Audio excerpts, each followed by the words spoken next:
You did because you carried the glove in. It's on the counter. Yo, this gotta be. We put that chicken on there. Woo! No, you talking about we can't have chicken. This is the appetizer. That's my hard seasonings.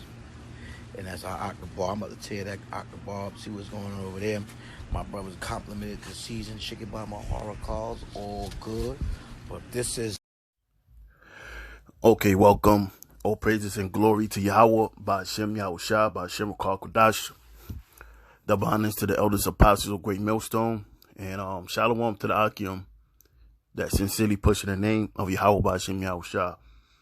My name is Lamadia, and the video we just viewed is a video from Army of Israel headquarters. And that was their Passover. And as you see, you know, these guys, they grilling chicken. You can see that they grilling corn. And he's saying in the video, you know, how the chicken is an appetizer. Now, where is that in the scriptures where it speaks about having appetizer during the Passover service? You know, you're not going to find it there. You know, the scripture doesn't speak about having appetizers or having chicken and corn. You know, the Passover service is really only comprised of 4 things. That's the lamb itself, the wine, bitter herbs, and unleavened bread. That's it. And you have a second video uploaded where you can see what he have on the table. And I don't see any bitter herbs. You know, and the Passover service and the meal that's comprised of the service is all metaphoric for spiritual things. Like the lamb represents Yahushua, the wine represents the blood of Yahushua, the bitter herbs represents the bitterness and the hell that we call in America, and then you have the unleavened bread. You know, because the scriptures reference Israel as being a lump, and also reference as leaven as being wickedness in the lump.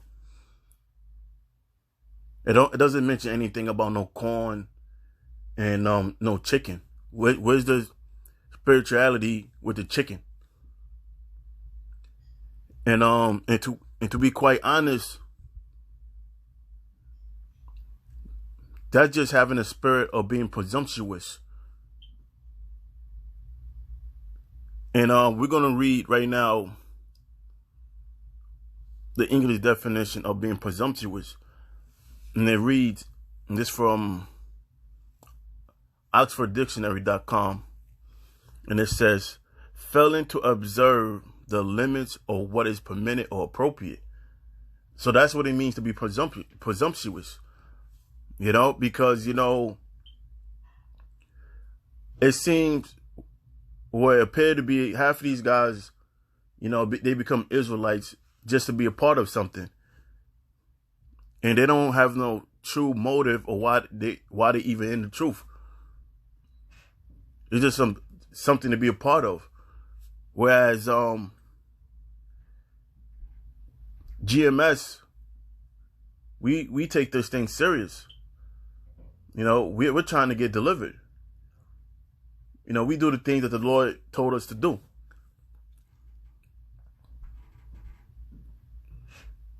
So let's go to,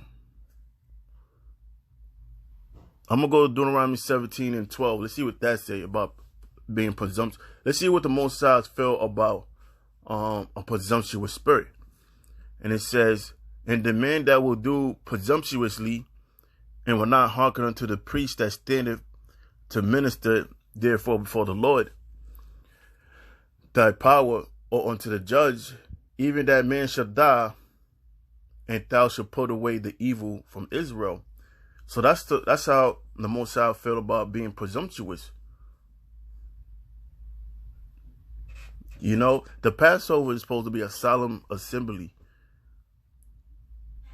And you're supposed to be meditating on prophecies, meditating on the Lord bringing this place down, and hoping that when the Lord brings this place down, that you'll be found worthy during that time. But as you watch this video, there's a lot of joking and laughing around, playing, you know, like it don't look like nobody's there serious. And that's from where I see from the video.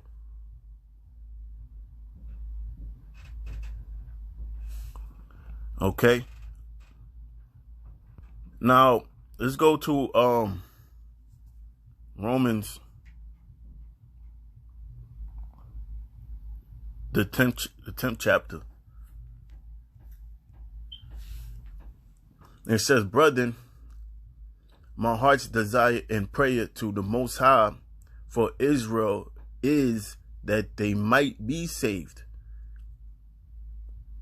For I bear them record that they have a zeal of the Most High. Yeah, they have a zeal, they have a desire to serve the Most High, because the fact that they even had a Passover, that shows they have a zeal. They have a desire to serve the Most High.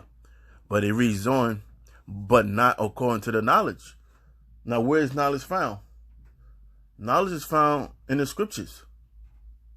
You know, this is where we get the knowledge from, the Bible. You know, our Passover service is comprised of what is written in the scriptures.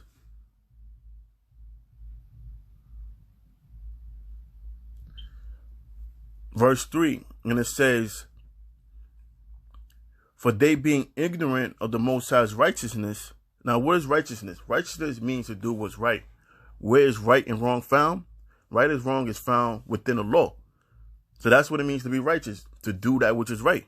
And it reads, and going about to establish their own righteousness. Other words, they doing what the hell they want, being presumptuous, and not submitted themselves unto the righteousness of the Most High. And how do you submit yourself to the righteousness of the Most High, or do that which is righteous unto the Most High? By going according to the scriptures. Because a lot of these different camps, to be quite honest, they don't go according to the scriptures. You know, a lot of times they just be winging it. They just be pulling that out of you know what. But one thing I learned from the elder Pastor Hart, he always say, you know, as long as you stay in the scriptures, you could never go wrong. Because that's something he always said, even when somebody came up and, you know, somebody contrary to the scriptures, you know, we always was taught, you know, to stay in the scriptures, you know. Because the moment you start speaking on your own mind, on your own thoughts, that's when you start going off. But when you stay in what was written in the scriptures, you know, you can't go off. But with that, I'm going to close, and I'm going to say all praises and glory to Yahweh, by Hashem Yahweh Shah, by Hashem Rakakwadash. Shalom.